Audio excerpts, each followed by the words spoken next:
أذهبتم طيباتكم في حياتكم الدنيا واستمتعتم بها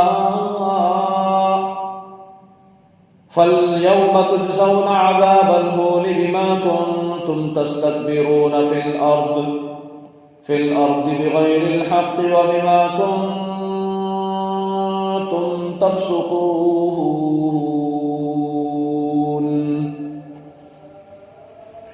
تم اپنے حصے کی پاک چیزیں اپنی دنیا ہی کی زندگی میں فنا کر چکے اور ان سے فائدہ اٹھا چکے، تو آج تمہیں ذلت کا عذاب، اس کا بدلہ دیا جائے گا، کیونکہ تم زمین میں ناحق تکبر کرتے تھے اور اس لیے کہ تم نافرمانی کرتے تھے۔ اول تو وہ لوگ جو ایمان نہیں لائے، انہی کو روز قیامت ذلت کا عذاب ہوگا۔ مزید اس مقام پر ان کی آخرت میں ناکامی اور عذاب میں گرفتار ہونے کے 3 اسباب بیان فرمائے۔ پہلا سبب یہ کہ تکبر، کہ یہ غیر مسلم حق کے مقابلے میں تکبر کیا کرتے تھے۔ جب ان سے حق بات بتائی جاتی، اچھی بات کی طرف بلایا جاتا، اچھی بات کی ان کو تلقین کی جاتی، تو یہ اس پر تکبر کیا کرتے، کتنے نیچ آدمی ہو، ایسے ہو ویسے ہو، یوں ان کو رسوا کرنے کی کوشش کرتے اور تکبر کیا کرتے۔ دوسرا سبب یہ کہ اللہ پاک کی نافرمانی، کہ ایمان قبول نہیں کیا کرتے۔ بار بار ان کو ایمان کی دعوت دی جاتی، اللہ کی طرف بلایا جاتا، نبی پاک صلی اللہ علیہ وسلم کا پیغام سنایا جاتا، لیکن ان کے کان پر جوں تک نہیں رنگتی۔ اور تیسرا سبب یہ کہ لذتوں میں مشغول ہو کر سب نعمتیں دنیا ہی میں ختم کر لینا، آخرت کے لیے کچھ بھی نہ بچانا۔ اس آیت میں اللہ پاک نے دنیاوی لذتوں اور عیش و عشرت کو اختیار کرنے پر غیر مسلموں کی مذمت اور انہیں ملامت فرمائی۔ اسی لیے رسول گرامی وقار صلی اللہ علیہ وسلم، آپ کے صحابہ کرام علیہ رضوان اور امت کے دیگر نیک لوگ دنیا کے عیش و عشرت اور اس کی لذتوں سے کنارہ کش رہتے تھے اور زہد و تقوی والی زندگی گزارنے کو ترجیح دیتے، تاکہ آخرت میں اس کا بڑا ثواب ان کو ہاتھ آئے، آخرت میں ان کو کامیابی ملے، اللہ پاک راضی ہو جائے، اور اللہ پاک راضی ہوگا تو اس دنیا میں بھلے سے پریشانیاں جھیلی، آزمائشوں کے سامنے ہوئے، اور ان تمام کا ثمرہ یہ ہوگا کہ ان کو جنت نصیب ہوگی۔ حضرت جابر بن عبداللہ رضی اللہ عنہ صحابی رسول، ایک مرتبہ آپ راستے سے گزر رہے تھے، ہاتھ میں گوشت تھا۔ مسلمانوں کے دوسرے خلیفہ سیدنا حضرت عمر فاروق اعظم رضی اللہ تعالیٰ نے آپ کو دیکھ لیا، پوچھا جابر کیا لیے جاتے ہیں، ہاتھ میں کیا ہے؟ عرض کیا گوشت، کھانے کو جی چاہ رہا تھا لہذا بازار سے خرید کر لایا ہوں۔ توجہ رکھیے کہ بات پر حضرت سیدنا عمر فاروق اعظم رضی اللہ تعالیٰ نے فرمایا، تمہیں جب کسی چیز کی خواہش ہو تو خرید لیتے ہو۔ حدیث کے الفاظ ہیں، تمہیں جب کسی چیز کی خواہش ہو تو خرید لیتے ہو۔ اما تخشى ان تكون من اهل هذه الآية، کیا ڈرتے نہیں ہو کہ اس آیت میں جن کا ذکر ہے کہیں ان میں سے نہ ہو جاؤ؟ آیت اذهبتم طیباتکم فی حیاتکم الدنیا،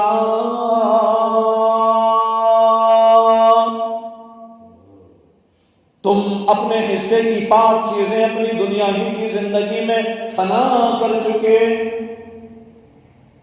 جب حضرت سیدنا عمر فاروق اعظم رضی اللہ تعالیٰ عنہ ملک شام میں گئے تو ان کے لیے ایسا لذیذ کھانا تیار کیا گیا کہ اس سے پہلے اتنا لذیذ کھانا کبھی نہیں دیکھا گیا تھا۔ جب سیدنا حضرت عمر فاروق اعظم نے فرمایا یہ کھانا ہمارے لیے ہے، تو ان محتاج مسلمانوں کے لیے کیا تھا جو اس حال میں فوت ہو گئے، جو اس حال میں دنیا سے چلے گئے کہ انہوں نے جو کی روٹی بھی پیٹ بھر کر کے نہیں کھائی کبھی۔ سیدنا حضرت خالد بن ولید رضی اللہ تعالی عنہ نے عرض کی لہم الجنہ، ان کے لیے جنت ہے۔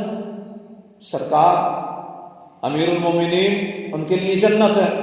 یہ سن کر سیدنا حضرت عمر فاروق اعظم رضی اللہ تعالیٰ عنہ کی آنکھوں سے آنسو بہنے لگے اور آپ نے فرمایا کاش ہمارے لیے دنیا کا حصہ چند لکڑیاں ہوتی۔ وہ محتاج مسلمان آج اپنے حصے میں جنت لے گئے، ہم میں ان میں بہت فرق ہے۔ یہ اللہ والے بھی کیسے تھے، ہمیشہ ان کو آخرت کی تیاری کی فکر رہا کرتی تھی، ہمیشہ ان کی نظر اگر رہتی تو اللہ اور اس کے رسول کی رضا میں رہتی نظر۔ اور مسلمانوں یہاں یہ بات یاد رہے کہ دنیا کی حلال چیزوں سے لذت اٹھانا گناہ نہیں ہے، بالکل جائز ہے، البتہ حلال نعمتوں کا بھی حساب تو ہونا ہی ہے نا، حساب تو ہونا۔ مسلمانوں کے چوتھے خلیفہ سیدنا علی المرتضیٰ شیر خدا رضی اللہ تعالیٰ کی خدمت میں سوال ہوا دنیا کے متعلق آپ کیا فرماتے ہیں؟ آپ نے فرمایا حلالها حساب وحرامها عذاب۔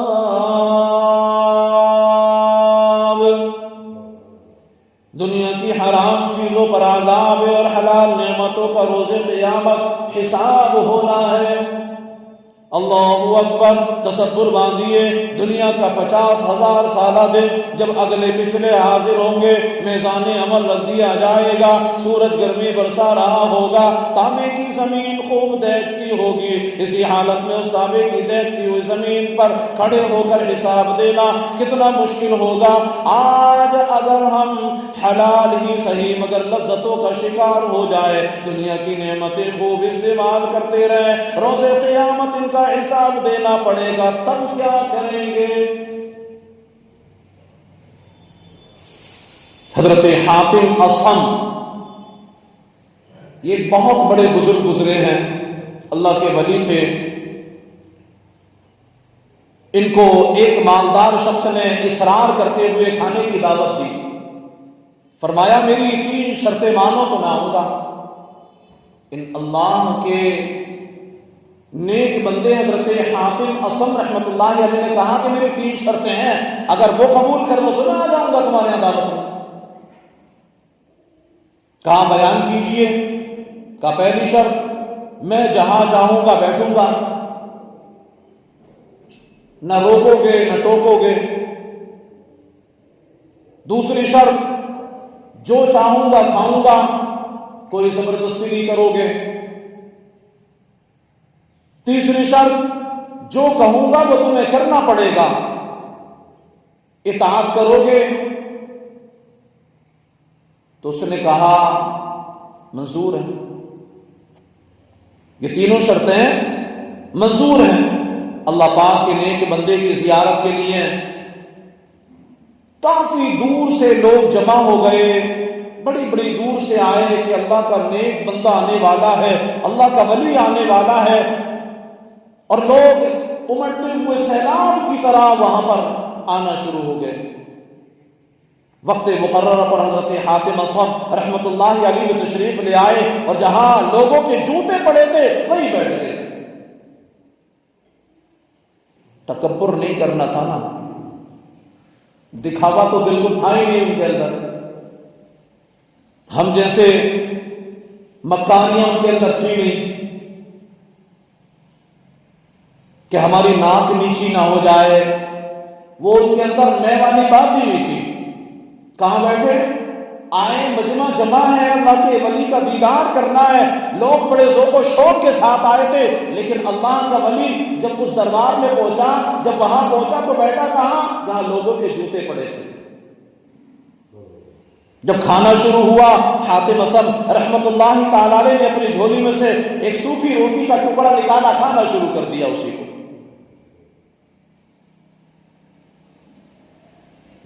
لوگ بڑے حیران ہیں، جو صاحب خانہ وہ تو بڑا پریشان ہے، ماتھے پر پسینے کے آثار نظر آتے ہیں، اور نگاہیں شرم سے جھکی ہوئی ہیں. اتنا بڑا اللہ کا ولی، اتنا بڑا اللہ کا ولی، اور وہ آیا بیٹھا کہاں؟ لوگوں کی جوتوں میں. کھا کیا رہا ہے؟ اپنی ہی جھولی سے نکال کر کے سوکھی روٹی کا ٹکڑا. میں نے تو بڑا لذیذ کھانے کا انتظام کیا تھا، بڑے لمبے لمبے دسترخوان بچھائے تھے. حضرت حاتم اصم نے اپنی جھولی سے سوکھی روٹی کا ٹکڑا نکالا، تناول فرمائی.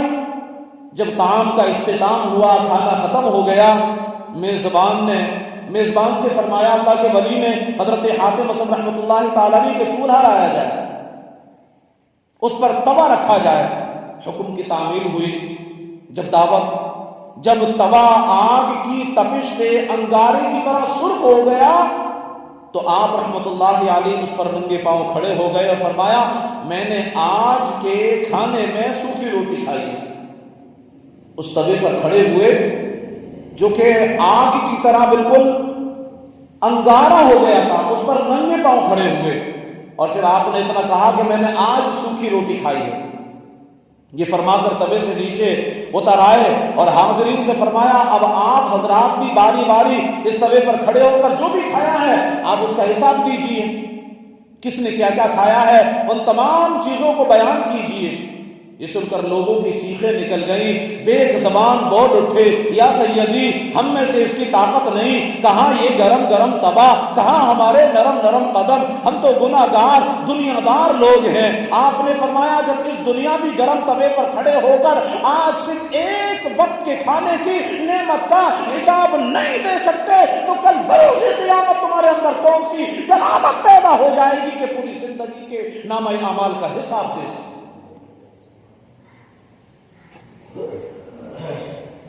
جلال بھرا آپ نے بیان فرمایا، لوگوں کو نصیحتیں کی، لوگ دہاڑے مار مار کر رو رہے.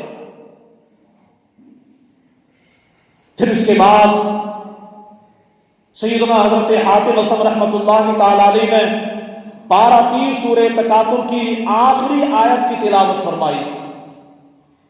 آپ نے تلاوت کی ثم لتسألن يومئذ عن النعيم.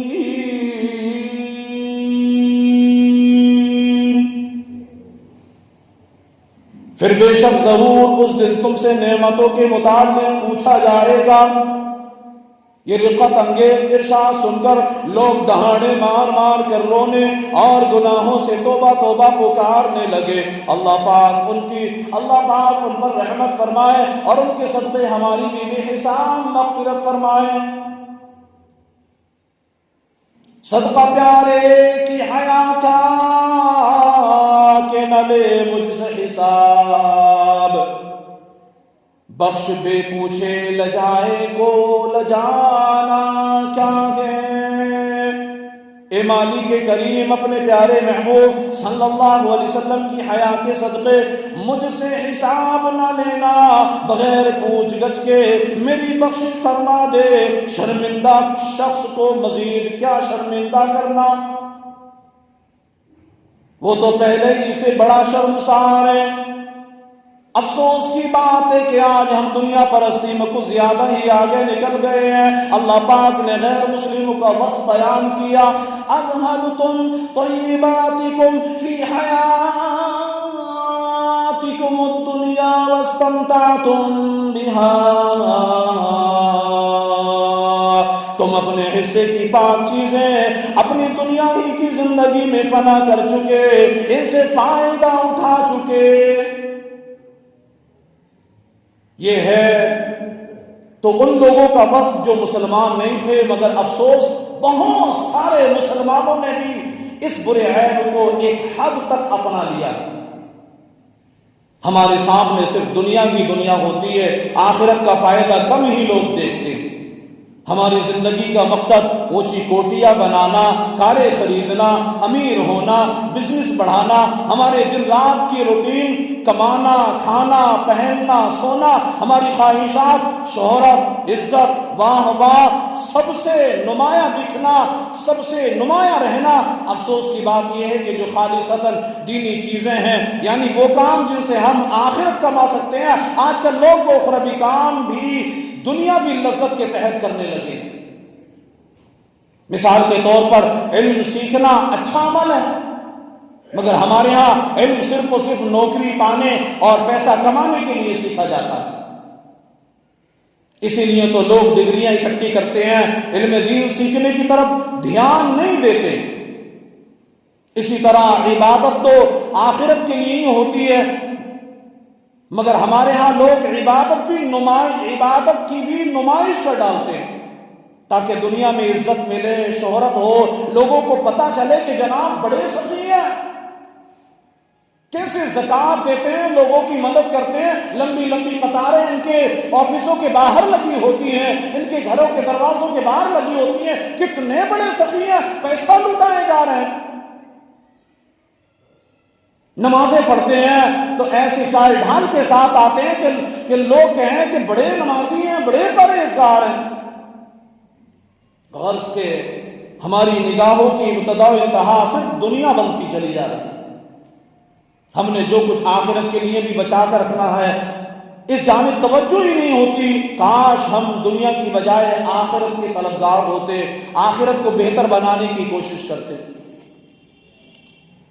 اللہ پاک کلام مقدس میں ارشاد فرماتا ہے، قُلْ أَنَبِّئُكُم بِخَيْرٍ مِّن ذَلِكُمْ لِلَّذِينَ اتَّقَوْا عِندَ رَبِّهِمْ جَنَّاتٌ تَجْرِي مِن تَحْتِهَا الْأَنْهَارُ خَالِدِينَ فِيهَا۔ اے حبیب تم فرماؤ کیا میں تمہیں ان چیزوں سے بہتر چیز بتا دوں؟ سنو وہ یہ ہے کہ پرہیزگاروں کے لیے ان کے رب کے پاس جنتیں ہیں جن کے نیچے نہریں جاری ہیں، ان میں وہ ہمیشہ رہیں گے۔ اے محبوب لوگوں سے فرما دیجئے کہ کیا میں تمہیں دنیاوی مال و دولت، سونا چاندی، کاروبار، باغات، عمدہ سواریوں اور بہترین مکانات سے اچھی عمدہ اور بہترین چیز نہ بتا دوں؟ سنو وہ اللہ پاک کے قرب کا گھر یعنی جنت ہے، اس میں دودھ ہے، شہد ہے، پاکیزہ شراب کی نہریں بہ رہی ہے۔ یہ جنت پرہیزگاروں کے لیے ہے اور وہ اس میں ہمیشہ ہمیشہ رہے۔ مسلمانوں کے دوسرے خلیفہ سیدنا حضرت عمر فاروق اعظم رضی اللہ تعالیٰ عنہ بارگاہ رسالت میں حاضر ہوئے۔ دیکھا ایک چمڑے کا تکیہ ہے جس کے اندر کھجور کی چھال بھری ہوئی ہے۔ میرے سرکار مدینے کے تاجدار دو عالم کے مالک و مختار صلی اللہ علیہ وسلم اس تکیے پر ٹیک لگائے کھترے بان سے بنی ہوئی چارپائی پر لیٹے ہوئے۔ چارپائی پر کوئی بستر یا کپڑا بھی نہیں تھا۔ جب سرکار علی وقار صلی اللہ علیہ وسلم چارپائی سے اٹھے تو آپ کے جسم مبارک پر باندھ کے نشانات پڑ گئے، باندھ کے نشانات پڑ گئے۔ آقا کریم صلی اللہ علیہ وسلم کی دنیا سے بے رغبتی کا یہ منظر دیکھ کر عاشق صادق سیدنا حضرت عمر فاروق اعظم رضی اللہ تعالیٰ کا دل بھر آیا، آنکھوں سے آنسو بہنے لگے۔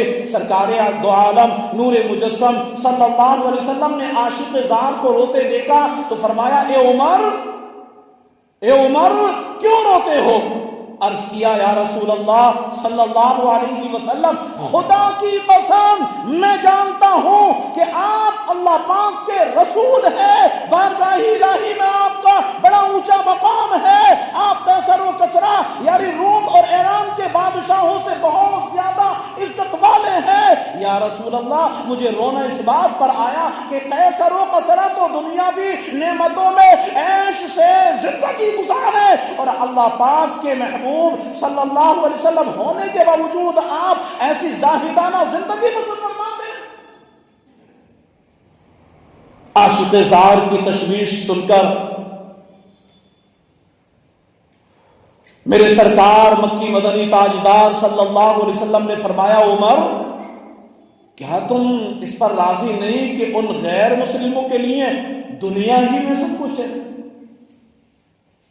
اور ہمارے لیے اللہ پاک نے آخرت کو سنوارا ہے؟ جو انعام ہیں، جو اکرام ہیں، جو نعمتیں ہیں وہ تمام کی تمام اللہ پاک نے ہمارے لیے آخرت میں رکھی ہیں۔ اور ان بے دینوں، ان غیر مسلموں کو آخرت کی تمام نعمتوں سے بری رکھا ہے. کوئی نعمت ان کو نہیں ملنے والی، سب کچھ دنیا ہی میں ان کے لیے ہے. اللہ اکبر. اور مسلمانوں، دیکھا آپ نے ہمارے آقا مدینے والے مصطفیٰ صلی اللہ علیہ وسلم دنیا سے کس قدر بے رغبتی رکھتے تھے. یہاں کی فانی نعمتوں، عیش و عشرت سے دور رہتے ہوئے کیسی سادہ اور زاہدانہ زندگی گزارا کرتے تھے. اسی لیے تو عاشق زار میرے آقا صلی اللہ علیہ وسلم کی ذات بابرکات پر یوں سلام بھیجتے ہیں: سلام اس پر کے جس نے بے کسوں کی دستگیری کی، سلام اس پر کے جس نے بادشاہی میں فقیری کی، سلام اس پر کے جس نے گھر میں چاندی تھی نہ سونا تھا، سلام اس پر کے سادہ بوریا جس کا بچھونا تھا. روایتیں امام الانبیاء محبوب کبریا جناب محمد الرسول اللہ صلی اللہ علیہ وسلم کی عادت کریمہ تھی کہ سفر کی ابتدا بھی حضرت فاطمہ رضی اللہ تعالی عنہ کے مبارک گھر سے کرتے، اور واپسی پر بھی حضرت فاطمہ رضی اللہ تعالی عنہ کے گھر ہی پر تشریف لایا کرتے تھے. ایک مرتبہ حضور پاک صلی اللہ علیہ وآلہ وسلم سفر سے واپس تشریف لائے، حضرت فاطمہ الزہرا رضی اللہ عنہا کے گھر پہنچے، دیکھا کہ دروازے پر نقش و نگار والا خوبصورت پردہ ٹنگا ہوا. توجہ کرنا، حسنین کریمین رضی اللہ تعالیٰ عنہما کے ہاتھوں میں چاندی کی بنی ہوئی چیز ہے کوئی. یہ دیکھ کر حضور پاک صلی اللہ علیہ وسلم ان سے ملے بغیر ہی واپس آ گئے، اپنی بیٹی سے ملاقات کیے بغیر ہی واپس آ گئے.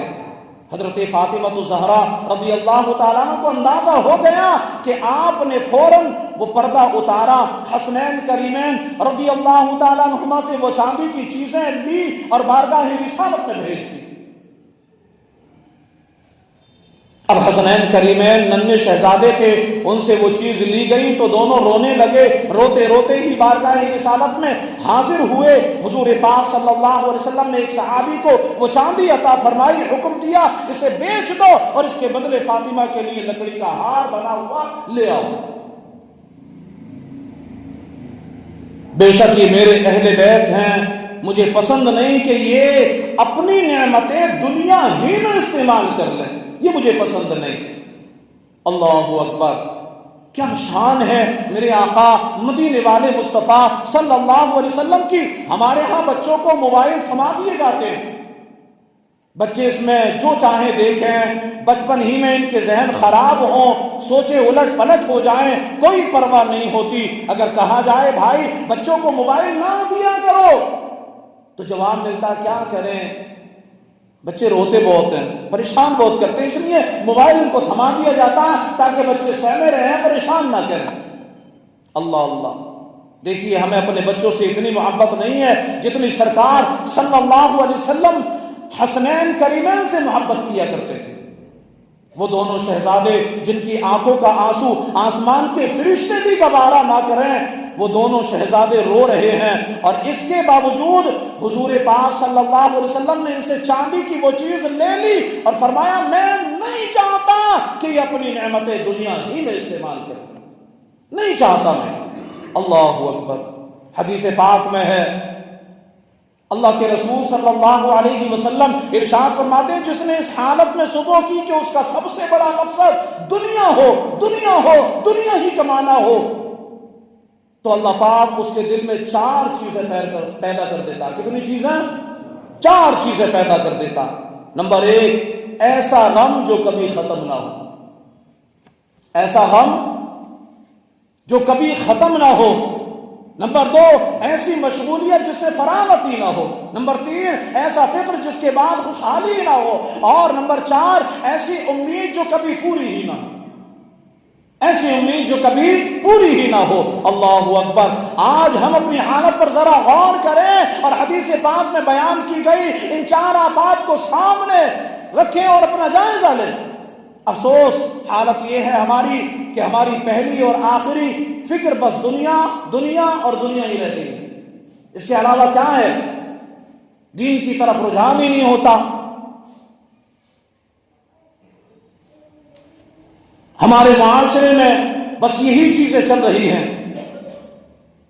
پہلی آفت فرمایا ہم لا ينقطع ابدا، یعنی نہ ختم ہونے والا غم۔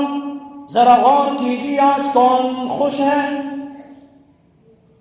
کسی کا باپ بیمار ہے تو کسی کی ماں، کسی کا بچہ ہے بیمار تو کوئی بے روزگار، کوئی تنگ دست ہے تو کوئی قرضدار، کسی کے ساتھ کچھ مسئلہ ہے تو کسی کے ساتھ کچھ، الغرض لوگوں کی بڑی تعداد کسی نہ کسی غم میں گرفتار ہے۔ حالات ایسے ہیں، ایک غم اور پریشانی سے ابھی نکلے تو دوسری تیار کھڑی ہوتی ہے، اس سے نکلے کیسے؟ بڑی مشکلوں سے میں نے ایک غم کا دریا پار کیا تھا، ابھی پار کر کے نکلا ہی تھا کہ سامنے دوسرا دریا موجود ہے، دوسرا دریا کا موقع موجے مار رہا ہے۔ بس ایسے ہی کچھ حالات ہمارے چل رہے ہیں۔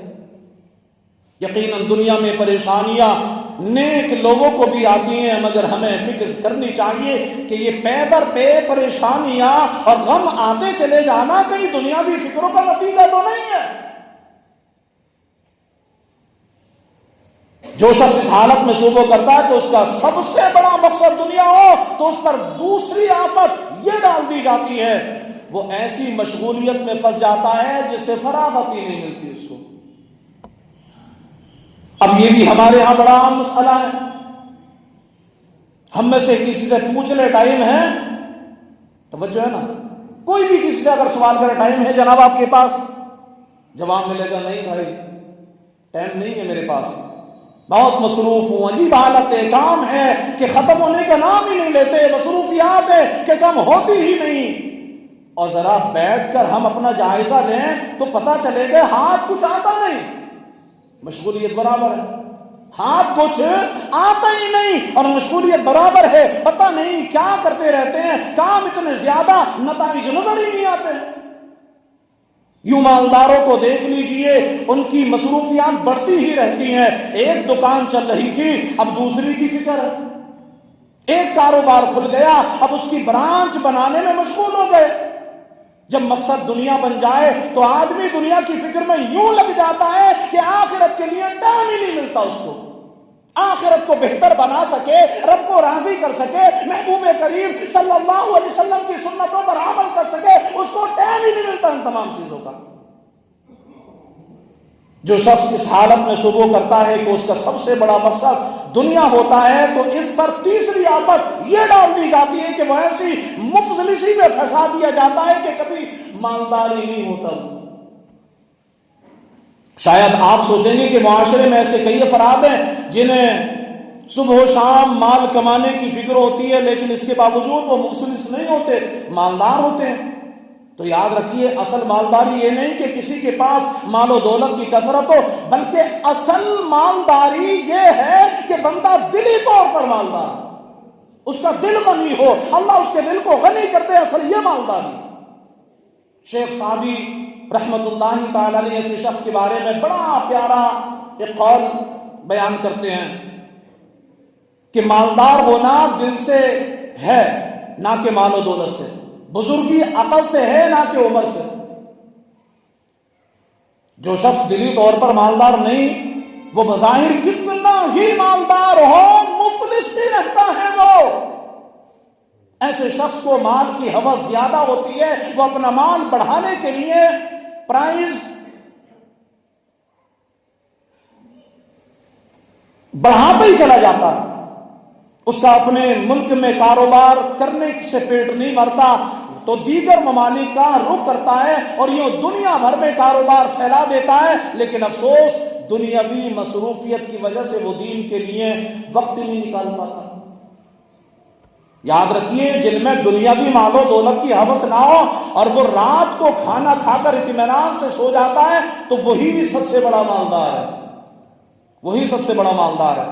وہ بیچارہ کیا مالدار ہے جسے نہ دن میں آرام ملتا نہ رات میں آرام ملتا. اگر رات کو تھک ہار کر سوتا ہے تو کاروبار کی فکر سے اس کی آنکھ کھل جاتی ہے. ہائے میرا کاروبار خراب نہ ہو جائے. جو شخص اس حال میں صبح کرتا ہے کہ اس کا سب سے بڑا مقصد دنیا ہو تو اس پر چوتھی آفت یہ ڈال دی جاتی ہے کہ وہ ایسی امید میں پھنس جاتا ہے جو کبھی پوری ہی نہیں ہوتی. اور مسلمانوں، یہ دنیا کو اپنا مقصد حیات بنا لینے کی آفت ہے. اللہ پاک ہمیں ان آفات سے محفوظ فرمائے. کاش ہم اپنی آخرت کی فکر کرنے والے بھی بن جائیں. مرنا تو سب کو ہے نا.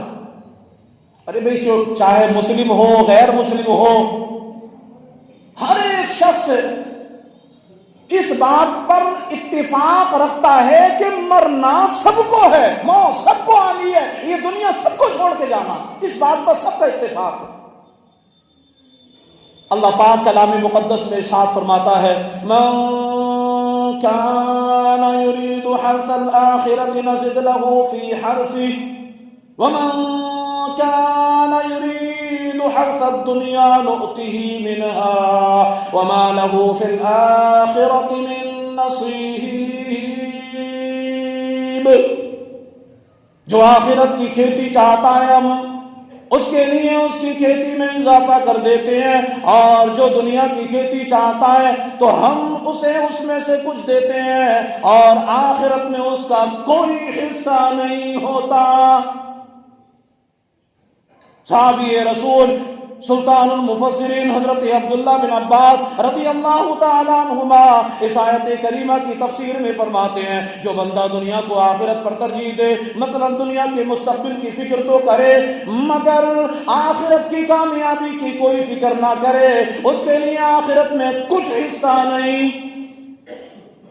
ہاں اس کے لیے جہنم ہے، ساتھ ہی ساتھ یہ وبال بھی کہ دنیاوی مستقبل کے لیے اس کی فکروں کا کچھ نتیجہ نہ نکلے گا. اسے دنیا میں صرف وہی کچھ دیا جائے گا جو اس کے نصیب میں پہلے سے لکھ دیا گیا ہو.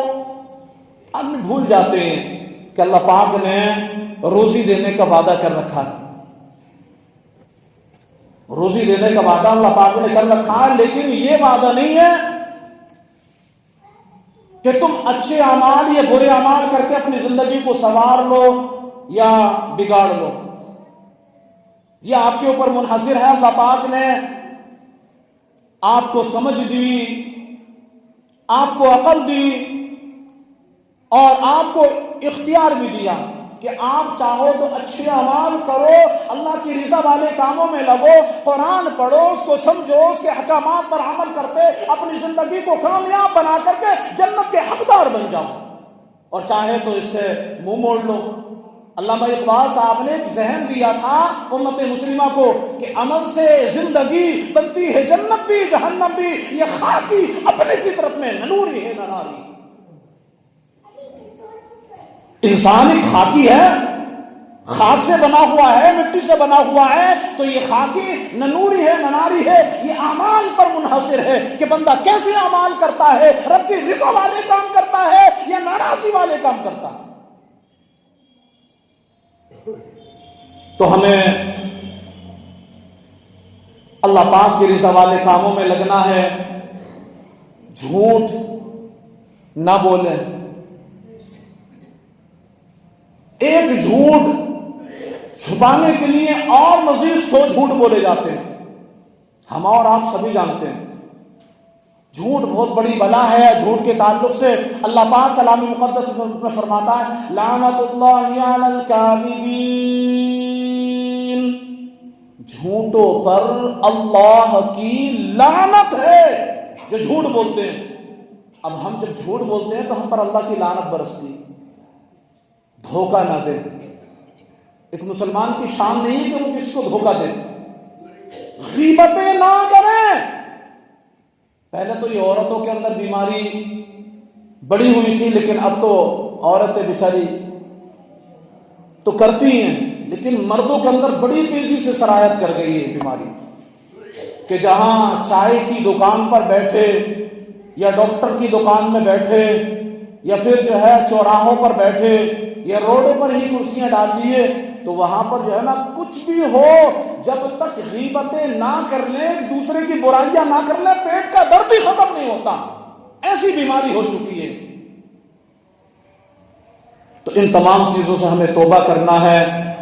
ہمیں اگر کہیں برائیاں ہوتی ہیں، غیبتیں ہوتی ہیں، چغلیاں ہوتی ہیں، تو وہاں سے اپنے آپ کو بچا کر کے ہم وہاں سے نکل جائیں، اور اگر اتنی طاقت رکھتے ہیں کہ اس کو چپ کرا دیں تو چپ کرا دیں اس کو بھائی۔ اللہ پاک کہنے سننے سے زیادہ عمل کرنے کی توفیق عطا فرمائے، آمین بجاہ النبی الامین، وآخر دعوانا ان الحمدللہ رب العالمین۔ السلام علیکم۔ کھڑے ہو جائیں اور صفوں کو درست فرمانے۔